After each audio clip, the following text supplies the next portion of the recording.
ઉત્થાન વિશે જે કાંઈ બોલવું એ આપ સૌ શાંતિથી સાંભળશો એવી મારી નમ્ર વિનંતી. આરતી ટાણે વાગી નહીં એ મંદિરની ટોકરી શા કામની? આરતી ટાણે વાગી નહીં એ મંદિરની ટોકરી શા કામની? ભેગી કરી પણ વાપરી નહીં એ રૂપિયાની થોકડી શા કામની? અને સામાજિક ઉત્થાનમાં કામ લાગી નહીં તો આ જિંદગી શા કામની? અને સામાજિક ઉત્થાનમાં કામ લાગી નહીં તો આ જિંદગી શા કામની? આપણી ભારતીય સંસ્કૃતિ એ સેવા પ્રધાન સંસ્કૃતિ છે. સેવા એ ભારતીય સંસ્કૃતિનું મૂળ છે. સામાજિક ઉત્થાનમાં સેવાની ભાવના હોય છે. સામાજિક ઉત્થાન એટલે સમાજના દરેક વર્ગના લોકોના જીવન સ્તરમાં સુધારો લાવવાનો હોય છે.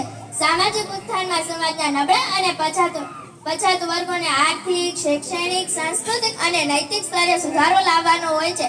સમાજ આપણું પ્રતિબિંબ છે. જેવા આપણે હશું એવો સમાજ બનશે. સમાજના નબળા અને પછાત વર્ગોને કપડાં અને એક ટકનું ભોજન આપવાથી સામાજિક ઉત્થાન શક્ય નહીં બને, પણ તેમને રોટલો આપવા કરતા રોટલો કમાવવાનું શીખવાડશો તો સામાજિક ઉત્થાન શક્ય બનશે. સમાજના નબળા અને પછાત વર્ગો સાથે તસવીરમાં સાથે ઊભા રહેવાથી નહીં, પણ તેમની તકલીફોમાં સાથે ઊભા રહેવાથી સામાજિક ઉત્થાન શક્ય બનશે. દીવાને વંદન એટલા માટે કરવામાં આવે છે કે એ બીજા માટે બળે છે. દીવાને વંદન એટલા માટે કરવામાં આવે છે કે એ બીજા માટે બળે છે. દીવા જેવું સામાજિક ઉત્થાનનું કામ કરતા સમાજ સુધારકોને આપણે કેવી રીતે ભૂલી શકાય? ઠક્કર બાપા કે જેઓએ પંચમહાલના ઊંડાણવાળા જંગલો અને પહાડી વિસ્તારોમાં વસતા ભીલોના જીવનમાં મોટું પરિવર્તન કર્યું હતું. ઠક્કર બાપાએ ભીલોને દારૂ, કુટેવો અને વહેમોમાંથી મુક્ત કર્યા હતા અને તેમના બાળકો માટે શાળાઓ ખોલી અને તેમને કુટીર ઉદ્યોગમાં સામેલ કર્યા. સ્વામી વિવેકાનંદ પણ જનસેવા એ જ પ્રભુ સેવાના સૂત્રને માનતા હતા. તેઓ સમાજ સેવા અને સમાજ સુધારકો માટે ઉપદેશ આપ્યો હતો. તેઓ માનતા હતા કે જે ધર્મ કે ઈશ્વર વિધવાને આછું લૂછી શકતો નથી અથવા નિરાધાર બાળકના મુખમાં રોટીનો ટુકડો મૂકી શકતો નથી, તે ધર્મ કે ઈશ્વરને હું માનતો નથી. शिक्षा मानव का सबसे बड़ा श्रृंगार है. शिक्षा मानव का सबसे बड़ा श्रृंगार है.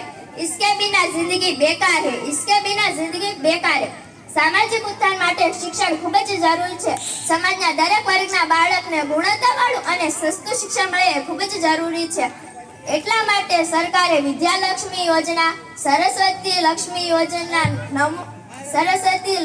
યોજના, વિદ્યાલક્ષ્મી બ્રોન્ડ યોજના, નમો લક્ષ્મી યોજના જેવી યોજનાઓ બહાર પાડી છે.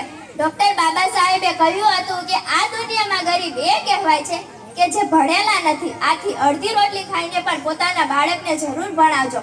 કારણ કે અસાડ ચૂકેલો ખેડ, દાઢી ચૂકેલો વાંદરો અને વૃક્ષથી ખરેલું પાંદડું અને શાળાએથી ભાગેલો વિદ્યાર્થી હંમેશા પછતાય છે. हजारों फूलों चाहिए एक माला बनाने के लिए, हजारों फूलों चाहिए एक माला बनाने के लिए, हजारों दीपक चाहिए एक आरती सजाने के लिए, हजारों बूंदों चाहिए एक समुद्र बनाने के लिए, पर एक स्त्री काफी है घर को स्वर्ग बनाने के लिए, पर एक स्त्री काफी है घर को स्वर्ग बनाने के लिए. सामाजिक उत्थाનમાં સમાજના નબળા અને સામાજિક ઉત્થાનમાં સ્ત્રી અને પુરુષોની સમાનતા ખૂબ જ જરૂરી છે. સ્ત્રીઓને સ્વતંત્રતા, સમાનતા, આત્મનિર્ભરતા અને આત્મસમાનતા મળે તો જ સમાજ વિકાસ થાય છે. અત્યારે સ્ત્રી ચાંદ પર જઈ શકે છે પણ ઘરની બહાર એકલી જઈ શકતી નથી.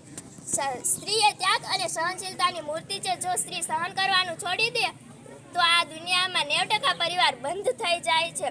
पेड़ काट कर पक्षियों के तुम घर उजाड़ते हो, पेड़ काट कर पक्षियों के तुम घर उजाड़ते हो, पर्यावरण प्रदूषण फैलाते हो और उन्हें ही पाने के लिए भी तरसते हो और उन्हें ही पाने के लिए भी तरसते हो. कुछ तो शर्म करो अब, कुछ तो शर्म करो अब. पेड़ लगाकर कुछ तो अच्छे कर्म करो, पेड़ लगाकर कुछ तो अच्छे कर्म करो. સામાજિક ઉત્થાનનું આ પર્યાવરણની જાળવણી ખૂબ જ જરૂરી છે. વર્તમાન સમયમાં ભૂમિ પ્રદૂષણો, જળ પ્રદૂષણો, હવા પ્રદૂષણો અને ધ્વનિ પ્રદૂષણો વધી રહ્યું છે. વૃક્ષ કાપવાથી ગરમીમાં સતત વધારો જોવા મળે છે. वनों की ऐसी कटाई दिखने लगी है, वनों की ऐसी कटाई दिखने लगी है, प्रकृति भी इस पर चिकने लगी है.